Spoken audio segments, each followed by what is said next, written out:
The whole valley had been whispering about the town lottery for weeks, a dusty old tradition that folks claimed brought luck to one man every spring.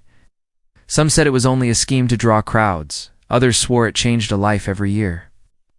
Morning had happened, the sun was barely climbing over the far ridge, casting a thin orange stripe across the roofs of the frontier town. And people were already gathering near the wooden stand where the sheriff kept the lottery jar locked tight.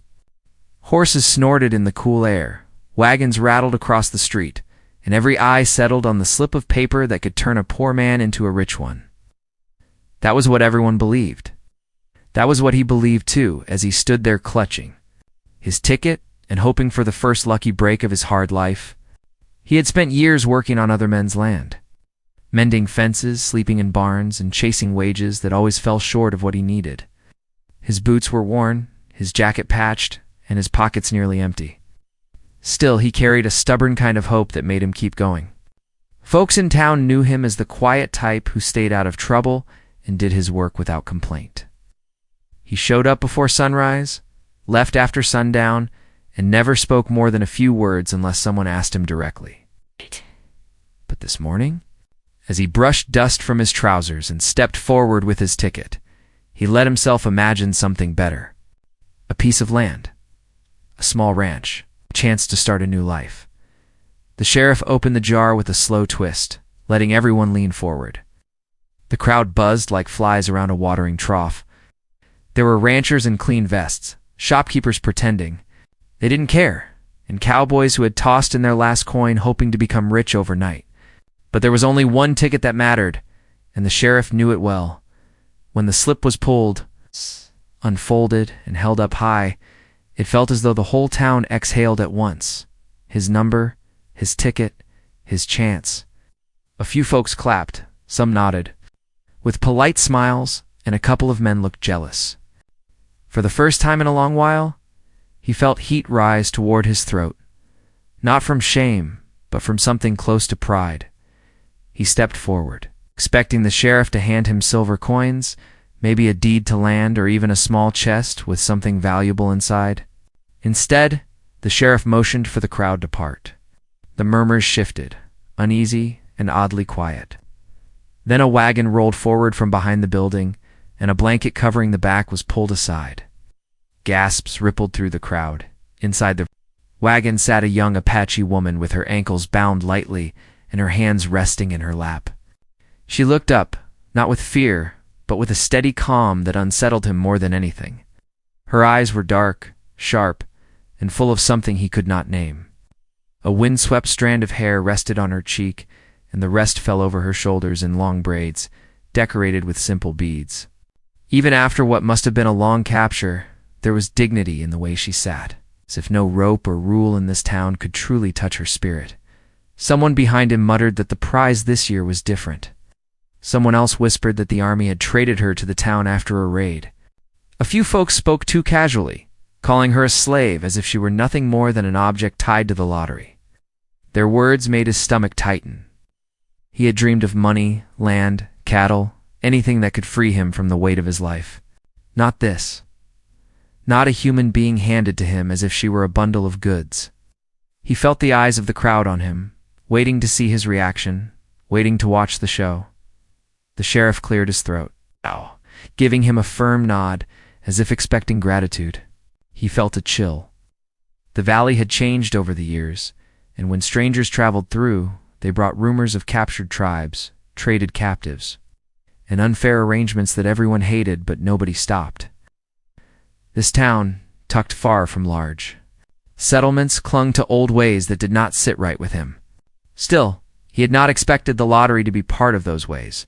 When he stepped near the wagon, the young woman lifted her gaze straight toward him. She did not look weak. She did not look defeated. She looked angry, proud, and ready to defend herself if the ropes were cut. It struck him that she was younger than he first thought, maybe not much older than 20, though her eyes held the weight of someone who had endured far more than her years. He felt his throat tighten. He had never been a brave man, not in the way some were. But he knew right from wrong, and this felt wrong down to the bone. Yet the crowd watched, and the sheriff waited. A man behind him elbowed his friend and said the winner should be grateful for such a prize. Someone else shouted that he could. Sell her or keep her, and the words made him clench his jaw. He wanted to speak, but found himself frozen under the weight of so many staring eyes. The Apache woman shifted slightly, the rope on her wrists tightening. Her shoulders were straight, her chin lifted just enough to show she refused to appear small. She looked toward him, and for a brief moment he felt as if she were judging him, measuring him, deciding whether he was just another man who would treat her like something he won instead of someone he should respect. He swallowed hard and stepped closer. Her eyes sharpened, could feel the tension between them like a stretched wire. She did not tremble, she did not plead. She simply waited to see what kind of man he truly was. The sheriff finally broke the silence, saying the winner should take his prize home before sundown, as if this were the most ordinary thing in the world. The crowd began to disperse, some still whispering, some shaking their heads, and some acting as though life had returned to normal. But nothing felt normal anymore. Not for him, not for her. The wagon driver tossed him the rope attached to her wrists. He caught it by instinct, then froze, staring at the cord in his hand. It felt wrong, cold, and heavy. He did not pull it. He let it hang loose, not wanting to tighten the tension on her arms. She noticed. Something flickered through her gaze. Not trust, not gratitude. Maybe only surprise that he had not yanked the rope like others might have. He took a small step back, and she took a slow breath, watching him carefully. He could see she was ready to fight if she needed to, ready to run if she got the chance, ready to protect herself no matter what this strange new world demanded of her. The sun climbed higher, warming the dusty street. A pair of children ran past, laughing and unaware of the weight of the moment unfolding. A dog barked, a door slammed. He finally whispered under his breath, more to himself than anyone else, wondering what in the world he was supposed to do now. He had dreamed of money. He had dreamed of freedom. Instead, he was given a life tangled with another person's fate. A woman who had lost her own freedom and now was forced into his. He did not know her story, did not know her tribe, her family, or what she had endured before being brought here. But he could see one thing clearly in her eyes. If he made one wrong move, one disrespectful gesture, she would never forgive him. He tightened his grip on the rope, not pulling, only holding, and took a slow breath. Somewhere deep in his chest, worry and guilt twisted together. This was supposed to be a blessing. This was supposed to be a new start. But he felt the storm brewing long before it reached them. He looked up at her again, and this time she held his gaze without blinking, without fear, without surrender. And the wind shifted, carrying the first hint that their lives were about to change in ways neither of them could. Stop. That's why. Do not use 3 or 2 dots collectively. He started walking beside the wagon driver, holding the rope so loosely that it barely moved in his hand. The Apache woman followed with steady steps, glancing around the town as if memorizing every path, every building, every door that might matter later. He could tell she wasn't just looking. She was studying the ground the same way a skilled tracker studied a trail. Her calm was not weakness. It was control, the kind that came from someone who understood danger far more than he did. As they reached the far edge of town, felt the weight of curious eyes pressing against his back. Folks were peeking from windows, lifting curtains, or pretending to sweep doorways while watching the strange pair. He kept his shoulders square and his eyes forward, though his chest felt tight. He didn't want to look like he was forcing her, but he also didn't know the right way to act. He had never imagined himself in this kind of trouble. He only knew he didn't want to treat her like something he owned. When they reached the open plain outside town, the air shifted into its usual quiet. Dry grass rustled along the road, and the mountains stood far off in a faded blue line. The wagon peeled away, leaving them alone on the empty road. He realized then that he had no plan, nothing prepared, and no idea how to bring someone into his life under circumstances he never wanted. His small cabin waited, several miles down the trail, a place he had built slowly piece by piece with spare earnings. It wasn't much, but it was sheltered, clean and safe. He wondered if she would see it as a cage. He wondered what she might think of him the moment they arrived. After a while, she spoke for the first time, her voice low but strong. She asked him where he was taking her. He answered simply, saying he lived alone on a small piece of land. She studied him again, her gaze sharp, as if trying to decide whether he was lying or hiding something. He wished he had better words, something that would ease the heavy sense of wrongness between them. But nothing felt right. The long walk gave him time to think about the stories he had heard growing up. Stories about the tribes who once roamed freely through the valleys. Stories about the changes that came when settlers moved in, building towns and fences, laying claims that overlapped with old trails. There had been tension for years, and though some tried to live in peace, raids and attacks still flared from time to time, leaving fear on both sides. He didn't know where she came from or what she had seen. He could only imagine it was far more than she would ever say out loud when his cabin finally came into view. A small wooden place tucked near a handful of tall cottonwoods, he felt a mix of relief and dread. He pushed open the door, letting the warm smell of wood smoke drift out. He stepped aside so she could enter, making sure she walked freely without feeling pushed. She paused at the doorway, taking in the inside of the cabin with slow, deliberate eyes. The place had a bed, a small table, a stove, and shelves filled with tools and simple dishes. He saw her gaze settle on the door's latch, on the windows, and then back on him. She seemed to be checking if he was the type of man who would lock her in. He stepped away from the door on purpose, letting her see he wasn't blocking anything. He reached for a small knife on the table. She tensed immediately, her shoulders tightening, her feet shifting. He raised his hand slowly and told her he was only cutting the rope. Her eyes narrowed, but she didn't move as he gently sliced the cord around her wrists. The rope fell to the floor, and she rubbed her skin silently. When he knelt to remove the ties from her ankles, she watched him closely, waiting for any hint of trickery. He kept his hands steady, showing only respect.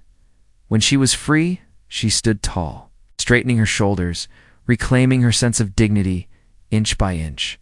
He stepped back to give her space, knowing well that this moment mattered more than anything he might say. He offered her food, simple stew he had cooking in a pot over the stove. She hesitated, but eventually nodded.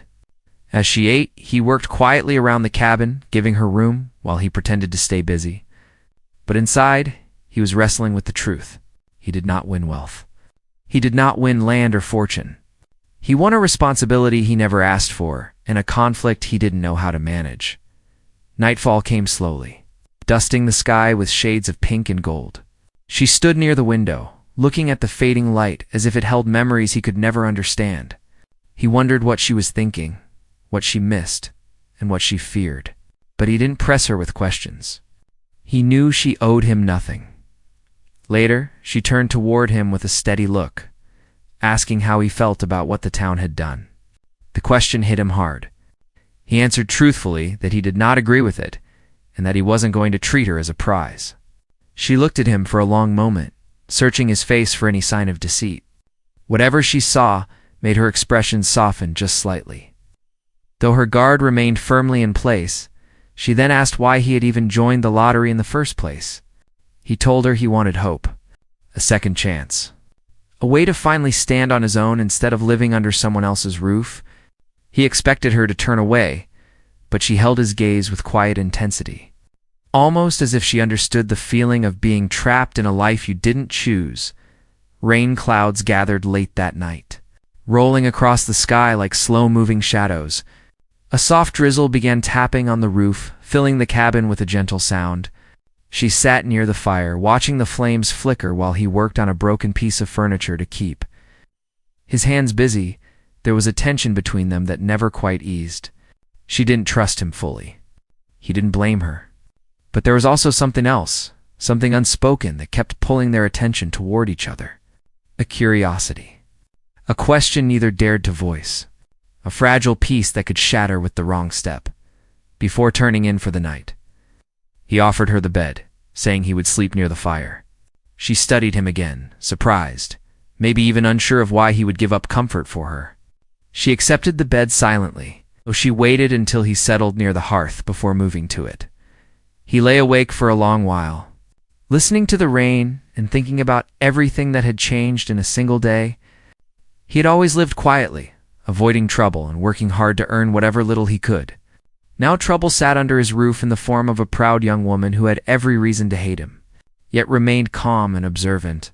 As the fire crackled softly, he noticed her sitting up in the dim glow, her silhouette still and tense.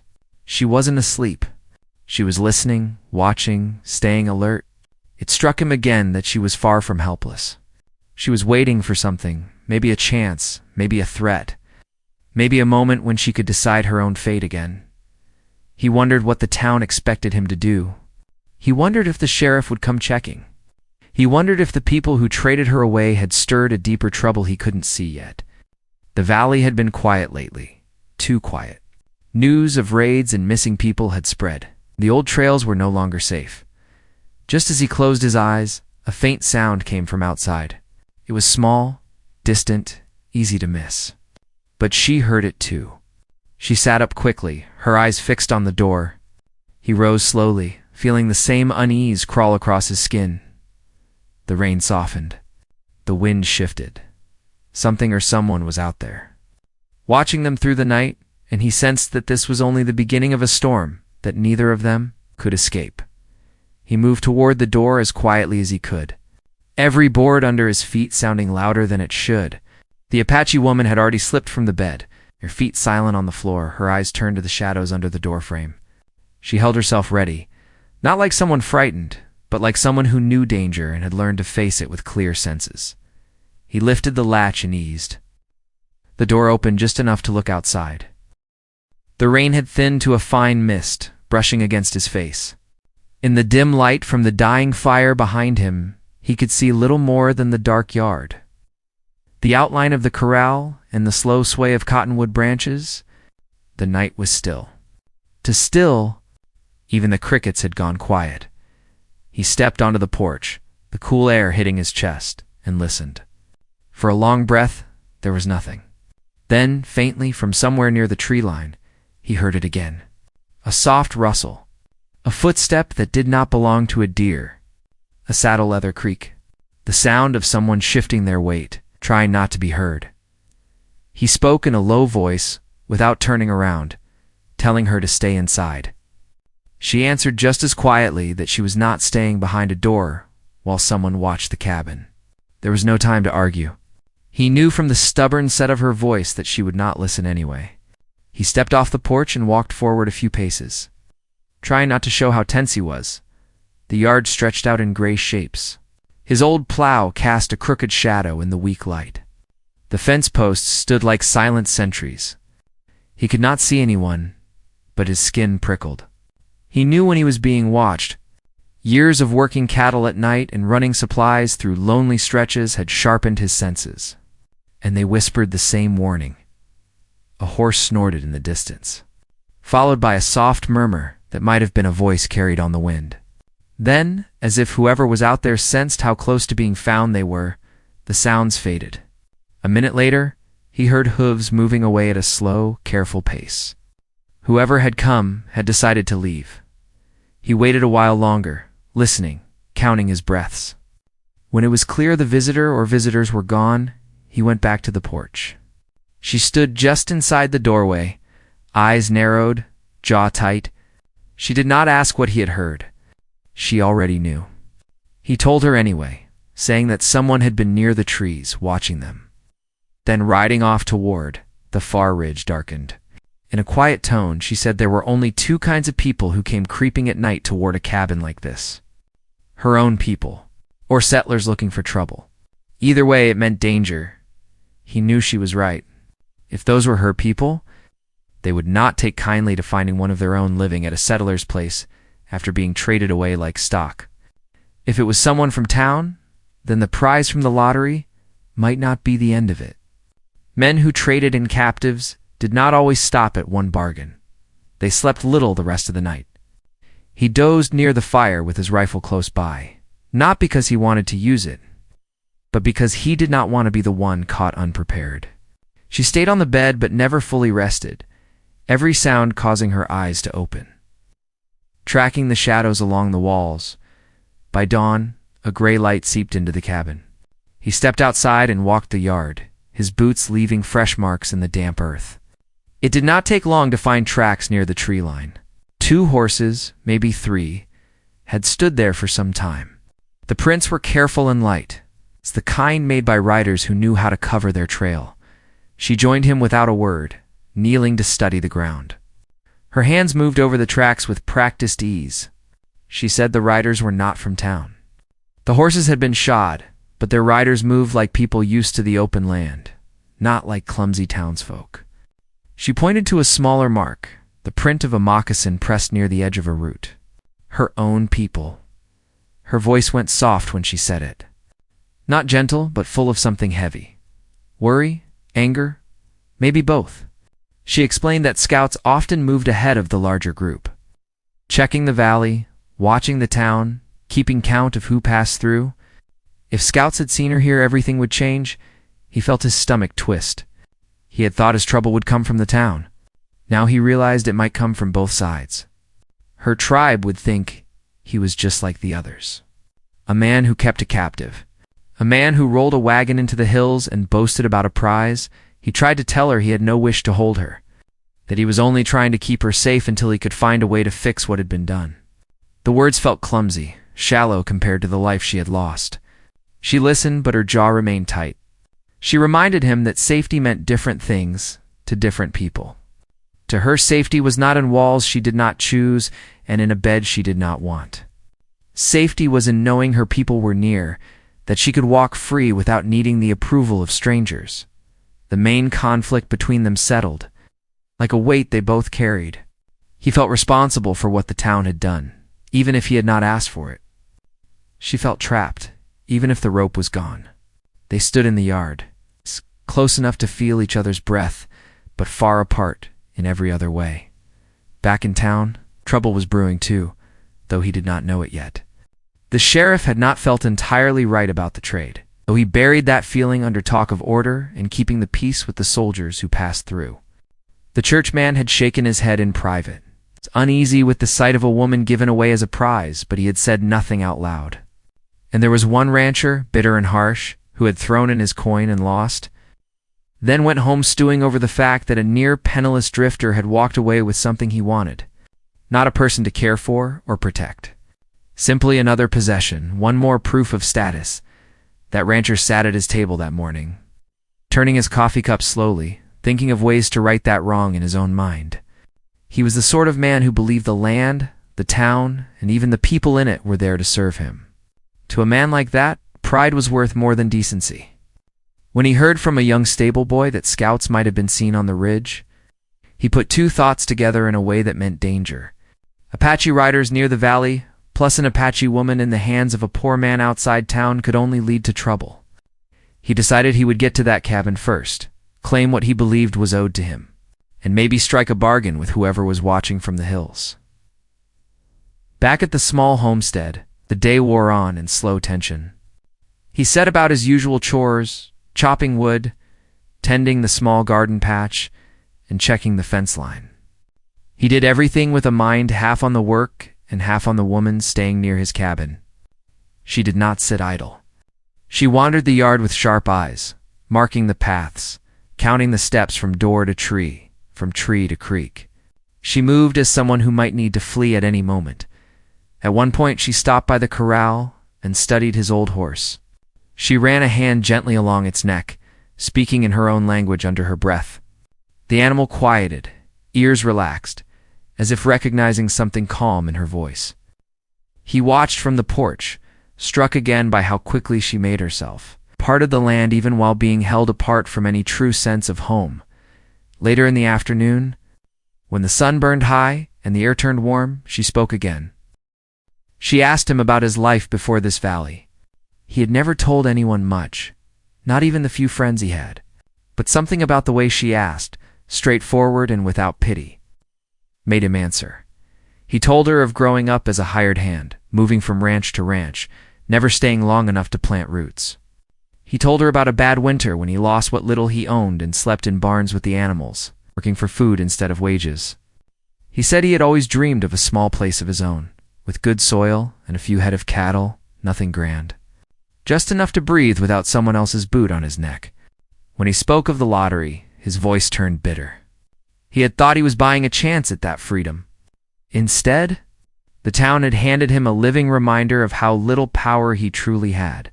She listened without interrupting, though her eyes stayed cool. When he finished, she said one quiet thing. She told him that his dream of land and his chance at the lottery had cost her more than he could understand. He had lost hope. She had lost her whole world. That truth sat between them, heavy and sharp. He could not argue with it, as the sun dropped lower, drawing long shadows across the yard. A strange silence fell over the valley again. Birds that usually chattered near the trees tucked themselves away. The wind pulled a dry whisper through the grass. The Apache woman stiffened, her eyes shifting toward the ridge. He felt it too. That same sense of eyes on his back. He went inside to fetch his rifle and stepped out to stand in the open. Not as a threat, but as a man who knew he might have to face something head-on. She moved closer to the corner of the cabin, where she could see both the ridge and the road to town. She said softly that if her people had seen her, they might test him. They would want to know what kind of man he was. They would not walk right up to the door. They would watch. Wait, measure. He thought of the tracks near the trees, the horse prints turning toward the hills. He also thought of the men in town, whose greed could drag trouble right to his doorstep. Caught between those two worlds, he felt smaller than he ever had. Just as the sky turned the color of old embers, he spotted movement on the ridge. 3 riders, dark shapes against the light, stood still at the crest, watching his cabin. There was no mistaking the way they sat their horses. Proud, balanced, silent. Apache riders at the same time. Far down the road that led back to town, a single dust cloud began to rise as someone approached at a hard trot. 1 rider from one direction, 3 from another, and a lone cabin in the middle. Holding a man with a bitter lottery ticket and a woman torn from her people, the Apache woman stepped forward till she stood beside him in the yard. Her eyes fixed on the ridge, her shoulders squared. He could feel every part of the conflict tightening around them now. The town, her tribe, the past, the unwanted prize. The question of who he was and what he would do. The riders on the ridge did not move. The dust cloud on the road grew closer.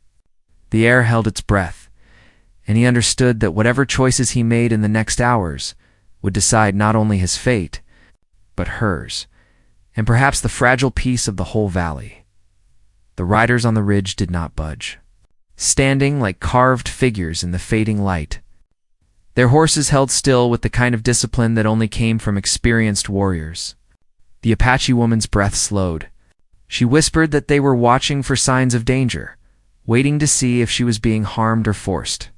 Her voice carried a weight he could feel in his chest, as if every choice he made in the next few moments would echo back at them through those sharp eyes on the ridge. Down the road, the dust cloud kept rising, growing thicker as the lone rider pushed his horse harder. He shaded his eyes to look closer, and worry crept along his spine when he recognized the shape of the hat and the lean build. It was the rancher from town. It's the same bitter man who had lost the lottery and spent the next hour complaining loudly in the saloon. The man had greed in his bones and anger in every step. If he reached the cabin first, he would bring trouble in a way no one could fix. The Apache woman noticed the change in his expression. She stepped closer and asked who was coming. He told her quietly, and her jaw tightened. She said that a greedy man could cause even more harm than a scared one. She asked him what he planned to do, but he didn't have an answer yet. Everything felt like it was collapsing at once. Pressing him from both sides, he told her to stay behind him if the rancher approached. She shook her head and said she wasn't going to hide. She said she would rather face a dangerous man standing tall than crouch behind a wall like a prisoner. He admired her strength, even if it made his stomach twist with fear. But he didn't argue. He knew she had earned the right to decide how she would stand in this world. The sky darkened into a deeper orange as the sun sank behind the ridge. The riders remained silent silhouettes, and the approaching man grew clearer. Soon he could see the rancher leaning forward in his saddle, his horse lathered with sweat, his eyes locked on the cabin. The rancher slowed only when he reached the edge of the yard. He pulled his horse to a stop, dust swirling around him. He glared at the man standing in front of the cabin, then let his eyes shift to the Apache woman. Something sharp and greedy lit in his gaze. He dismounted with a grunt. Grabbing the rifle from his saddle, the Apache woman stepped subtly closer to the man beside her, though not in fear. More in readiness. Her eyes flashed with warning, her stance quietly saying she would not let anyone drag her away again. The man felt his chest tighten. He knew he was outmatched in almost every possible direction, yet he also knew he could not step aside. The rancher came forward with a swagger, like he already owned the ground beneath his boots. He demanded to know why the lottery prize was standing around free instead of being kept in chains. The words sent a cold wave through the man's gut. He could see the Apache woman's hands curl slightly, not into fists but into something sharper, something ready. He told the rancher to keep his voice down. The riders on the ridge were watching. The rancher snorted, lifting his chin toward the hills. He called them savages, claiming their presence was exactly why the woman needed to be controlled. He threatened that if the man didn't hand her over, the tribe would attack the valley and blame everyone. His words twisted the air tight. The Apache woman stared at the rancher with an expression filled with old pain, mixed with new anger. She said quietly that her people did not attack without reason. The rancher sneered at her, stepping closer, telling her to stay silent or be taught a lesson. The man stepped between them. He didn't raise his rifle. He didn't shout. He simply said the rancher needed to leave before the ridge riders took his presence as a threat. The rancher leaned in, voice low and shaking with temper. He said he wasn't leaving without what he believed was owed to him, and if the man wanted to protect her, then he was choosing the wrong side of the valley. Before anything else could be said, a sharp whistle came from the ridge. It cut through the air, making the rancher whip his head toward the sound. The Apache woman drew in a slow breath. She whispered that the signal meant the riders had seen enough. They were ready to test the situation. The rancher stiffened. He raised his rifle halfway, as if expecting an attack, then swung it toward the Apache woman in a reckless flash of rage. The man reacted faster than he expected from himself. He shoved the barrel aside, and the rifle fired into the ground, kicking up dirt. The sound echoed across the valley like a thunderclap. The horses on the ridge stirred. The riders shifted. He could feel the hair on the back of his neck rise. Violence was only one heartbeat away. The rancher, red-faced and shaking, swung his rifle again, this time trying to use it as a weapon. The man blocked the hit and pushed him back a step, but the rancher didn't stop. Spitting with fury, the rancher shouted that if he didn't get the woman, he'd make sure the town believed the man had betrayed them by siding with the Apache. The words hit like a hammer. Betrayal, alliance, peace, war. Every dangerous accusation swirled in that one heated threat. The Apache woman spoke then, her voice strong and clear. She said that if any harm came to him or her, the tribe would know who was responsible. Her voice carried across the yard, up to the ridge, steady like a vow.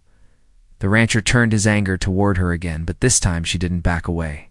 She stood tall, chin lifted, her gaze unwavering. It only enraged the rancher further, and he raised his rifle like a club. Stepping toward her, the man stepped in front of her again, blocking the movement. His heart hammered in his chest. This was the moment, the sharp edge, where everything could shatter, before the rancher could strike. A second whistle rang out across the valley, sharper, more urgent. The riders moved at last, guiding their horses down the ridge in slow, measured steps. They were approaching. Not at a run, but with a purpose that made the rancher freeze mid-motion. The rancher backed away several steps, eyes darting between the approaching riders and the pair standing near the cabin. His bravado melted into fear. He shouted that this was madness. The valley would become a battleground if someone didn't control the situation right now. The man didn't answer. He was too focused on the riders and the tightening storm around them. The Apache woman stood close beside him, steady, her breaths long and even. She said softly that her people were coming to confront the truth. She said they would want answers. The rancher stumbled backward, stumbling to his horse. He didn't mount yet. He seemed torn between running and trying one last threat. He said the town would not stand for this. He said the man would be blamed if anything happened. He said soldiers might ride in, bringing worse trouble. Each word was like a thorn pushed deeper into the tangled conflict. The riders were nearly at the bottom of the ridge now. 3 Apache warriors, proud and fierce, their faces unreadable in the growing dusk. They moved with the confidence of men who had seen battle before and were not afraid to see it again. The rancher finally scrambled onto his horse, yanking the reins hard. He shouted once more that this wasn't over. He swore he would return with more men, with more guns, and with the law on his side. Then he turned his horse and rode off, dust trailing behind him as he disappeared down the road toward town. The moment he left, deep quiet settled across the valley. The air felt thick, waiting. The Apache warriors stopped several yards from the cabin, watching with piercing eyes. Their hands rested near their weapons but did not draw them. The man swallowed hard. He felt the Apache woman step slightly forward, not to hide, but to face her people. Her shoulders lifted. Her chin rose. She called out in her language, her voice steady. Carrying the weight of everything she had endured, the warriors answered with deep, serious voices. Their words were quick, sharp, filled with tension and questions. They were assessing the man, judging him, deciding what danger or dishonor he represented. He stood there, hands empty, rifle lowered, breath tight. Knowing the moment was hanging by a single thread, the Apache woman translated little by little. She said her people believed the town had wronged her. She said they believed she had been traded as a prize in a cruel game. She said they wanted to know if the man standing beside her had taken part in that cruelty, or if he had tried to protect her. His throat tightened. He had no way to prove anything. No way to show he wasn't the enemy. No way to stop the storm between the valley and the tribe, except with words that might not be enough. The wind blew across the grass. The horses shifted. The warriors watched him with eyes sharp as cold steel. And he could feel the moment tightening, building, pushing every heartbeat toward a climax he could not escape, one that would decide everything for him, for her. And for the fragile peace of the valley, the Apache warriors sat on their horses like statues, their eyes fixed on the man as if they could see straight into the truth of him. The Apache woman stood beside him, her presence calm but firm, her voice steady as she continued to translate their questions. The sun had slipped lower, leaving the sky a deep blue with streaks of violet. The shadows around the cabin grew long, and for a moment the whole valley felt as if it were holding its breath. He answered honestly, telling them he had not taken part in her capture. He said he had not known what the lottery prize would be until the wagon rolled forward. He explained that he had cut her ropes the moment they reached the cabin, and that he had offered her his bed while he slept near the fire. His words were simple, but they came from a place that carried no lies. The Apache woman repeated them in her language, her tone careful and respectful. The warriors listened without interrupting. One of them dismounted, stepping closer to inspect the ground, the cabin, and the way the Apache woman stood near the man. His eyes moved to the cut ropes lying near the porch. His jaw tightened, though his expression stayed controlled. He said something to the others, short but pointed. The Apache woman translated quietly. He had said that the tracks and the cut ropes supported the man's story. He had said the woman stood with the man, not behind him. He had said she did not carry fear in her eyes. Another warrior spoke, his tone lower, more cautious. The Apache woman translated again, telling the man that they believed him, but the problem was not only here at this cabin. The town had taken something from their people. The soldiers who visited had made trades that should never have happened. The warriors worried the valley might be preparing for more violence. They needed reassurance that allowing her to walk free here would not put their people in danger. He took a slow breath, letting the wind move across his face. He told them he understood their fear.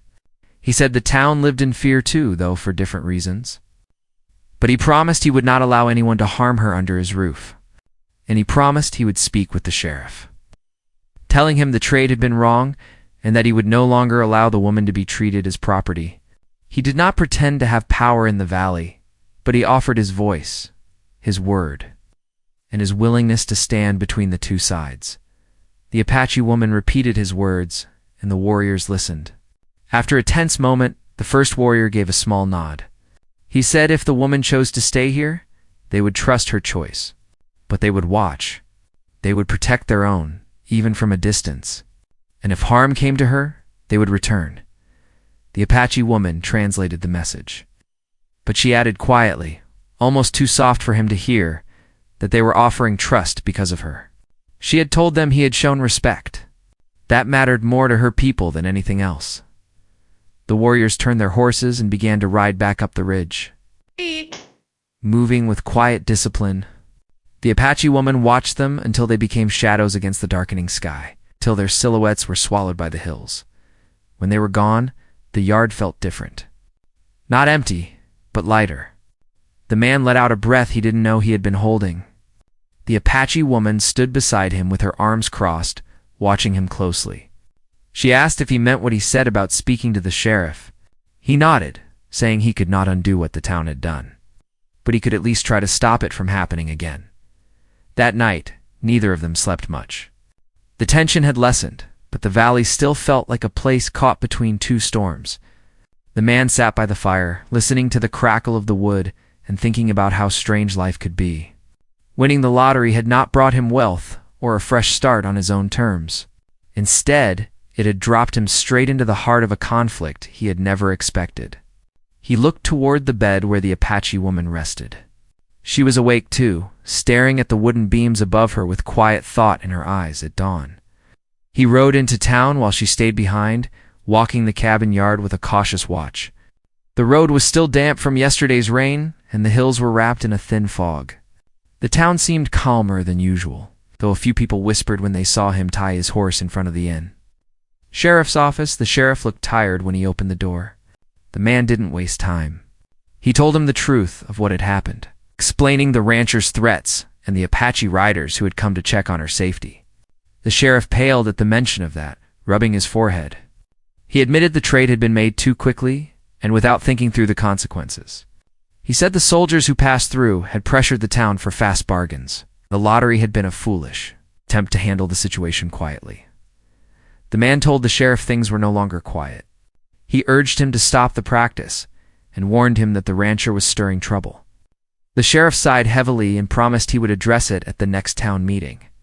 He said the woman was free and that no one had any right to claim her. He agreed to keep an eye on the rancher as well. When the man rode home, he felt a weight lifting from his shoulders. But another weight replaced it. He now had to tell the Apache woman what the sheriff said and hope it would be enough for her to feel safe. She met him outside the cabin when he returned, her eyes scanning his face for a sign of how things had gone. He told her everything. She listened carefully, asking only a few questions. When she learned the town would no longer try to claim her, she nodded slowly. Her voice softened a little when she said she appreciated he had kept his word. Over the next few days, things settled into a strange but peaceful rhythm. She helped in the yard, gathering water, tending the small garden, and cooking meals from whatever they had stored. She did not do these tasks as a servant, but as someone choosing to share space. He repaired a wagon wheel, fixed the front door latch, and worked around the place with more purpose than usual. They spoke more often, though neither pushed too far into the other's past. She told him a little about her tribe, about the river they camped near in summers, about the music they played with drums carved from cedar. He told her about growing up drifting between ranches and dreaming of owning something small but his own. One evening, the Apache warriors returned, but only to check on her from a distance. They remained on the ridge, not approaching the cabin. She saw them and lifted her hand in a signal of peace. They paused, returned the gesture, and disappeared into the hills again. She told the man that it meant they accepted her choice to stay for now. As time passed, the rancher from town kept his distance. Rumors spread that the sheriff had confronted him about his threats, warning him to stay away from the cabin if he valued his place in the valley. The rancher was still bitter, but he was smart enough not to challenge both the law and the Apache riders. The valley slowly returned to its usual quiet, though the air held a deeper sense of respect between the two people living at the small cabin. The man worked to build a larger shelter near the corral, and the Apache woman surprised him by offering help. She knew how to tie beams in ways that made them stronger, how to test wood with a single tap to know if it would last through winter. He learned more from her in a week than he had in years of working the land alone. One morning, as the first light touched the cabin, she stood beside him, looking out toward the hills. She said she might one day return to her people fully. But for now she wished to stay, at least until the world steadied around her. She said the cabin felt safe. He felt something warm move through his chest at her words. He told her she was welcome to stay as long as she wished. Not as someone owed to him, not as someone traded, but as someone choosing her own path. She nodded, and the quiet moment between them felt like something solid and honest. The valley settled into harmony again. The riders on the ridge watched from time to time. The town grew more cautious with its dealings. And the man and the Apache woman found a balance that neither could have predicted on the day of the lottery. He did not become rich in the way the townsfolk had imagined, but he gained something far more valuable: trust, respect, a chance to build a life not on winnings, but on understanding. Their story became a quiet reminder to the valley that peace was built not by fear or force, but by small choices made in difficult hours.